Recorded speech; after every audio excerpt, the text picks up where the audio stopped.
यदि आप top up loan के लिए अप्लाई करते हो और आपका लोन अमाउंट कम हो रहा है, मान लो किसी का 2 लाख रुपए चल रहा है किसी कस्टमर का, तो टॉप अप लोन का मतलब होता है उससे ज़्यादा लोन मिलना। लेकिन कस्टमर का लोन उससे कम होता है, 2 लाख से मान लो 1.5 लाख का ही लोन अप्रूव किया बैंक ने, तो वो किस कारण की वजह से बैंक ने 1.5 लाख रुपए अप्रूव किया, उसका एक्स्ट्रा क्यों नहीं किया। तो इस वीडियो में अपन वो कारण जानेंगे कि क्या क्या अपने वो कारण है कि किस कारण अपना loan top up loan extra नहीं हुआ। क्योंकि ये बहुत सारे कस्टमरों की समस्या है, एक कस्टमर की समस्या नहीं है। क्योंकि मैंने काफ़ी टाइम में होगा मेरे को ये देखते हुए कि ये समस्या का कुछ वीडियो बनाए, लेकिन आज जाके थोड़ा टाइम मिला तो मैं ये वीडियो बनाने जा रहा हूँ। तो वो समस्या क्या होती है कि टॉप अप लोन लेने के लिए जाते हो और आपका लोन अमाउंट टॉप उससे भी कम होता है। जैसे आपका चला 2 लाख का है तो उससे भी कम होता है, बहुत सारे लोगों का होता है। ये कम किन किन लोगों का हुआ है कमेंट करके मेरे को बताना कि मेरा हुआ है कि किस किस का हुआ है ना। ठीक है, अभी अपन उस समस्या का बात करते हैं कि वो किस समस्या से अपना लोन अमाउंट कम होता है। एक तो मैं बता देता हूँ, एक तो अपना मल्टीपल ईएमआई चलती है। सबसे ज़्यादा यही है कि अपना ओब्लिगेशन ज़्यादा होता है। ओब्लिगेशन का मतलब है कि जितनी आपकी ईएमआई चल रही है ना, वो इनकम के अकॉर्डिंग, तो उसका सबसे ज़्यादा महत्वपूर्ण है। क्योंकि आपका पहले ऑलरेडी आपकी मान लो किसी की इनकम 50,000 रुपये है तो वो 30,000 35,000 की ऑलरेडी ईएमआई पे कर रहे हैं। तो उनका वो जैसे इनकम के अकॉर्डिंग आज के टाइम में लोन हो रहा है, ना कि अपने चाहे मन मर्जी के अकॉर्डिंग अपन लोन करवा लें, वैसा नहीं होता है। क्योंकि इनकम के अकॉर्डिंग ही बैंक लोन देता है, क्योंकि वो ईएमआई भी उसको लेना है ना, उसका वापस भी पेमेंट लेना है। इसलिए मेन तो समस्या यही है।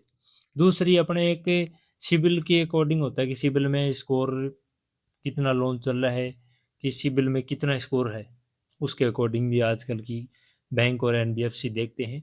ज़्यादातर मैं आपको बता देता हूँ, मेन से आपकी सबसे मेन इम्पोर्टेंट है ओब्लिगेशन, सबसे ज़्यादा ओब्लिगेशन। एक होता है दूसरा, दूसरा पॉइंट की है कि अपना बिजनेस, ये बिजनेस अपन चेंजमेंट कर लेते हैं। सबसे ज़्यादा ये भी अपन देखा गया है, क्योंकि मैंने बिजनेस लोन में 5.5 साल से मैं काम कर रहा हूँ पिछले।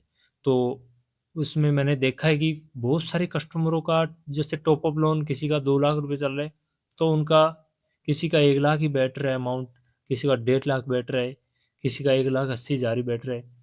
और बहुत सारे ऐसे भी हैं जिनके 2 लाख का लोन लिया है तो 5 लाख भी बैठ रहा है। तो ऐसा नहीं है कि वो 2 लाख से कम ही हो रहा है, बहुत सारे लोगों का हो भी रहा है ज़्यादा। लेकिन वो क्या करते हैं, मल्टीपल लोन अमाउंट नहीं लेते बार बार, जिनका ज़्यादा हो रहा है। तो वो जिनका कम हो रहा है वो मल्टीपल ईएमआई, मल्टीपल लोन, और मतलब कि सब कुछ लोन के अकॉर्डिंग कर लेते हैं अपने, और ईएमआई बनवा लेते हैं हर चीज़ की। तो सबसे ज़्यादा ये परेशानी है। एक छोटा सा वीडियो बनाया मैंने, ज़्यादा बड़ा वीडियो नहीं बनाया, क्योंकि इसमें मैंने एक या दो पॉइंट बताए, ये सबसे ज़्यादा इम्पोर्टेंट है। एक तो मैंने बताया कि ओब्लिगेशन ईएमआई, जितनी ईएमआई चल रही है उसके अकॉर्डिंग उसकी वजह से अपना लोन टॉप अप लोन जैसे लेने जाते हैं तो वो कम होता है।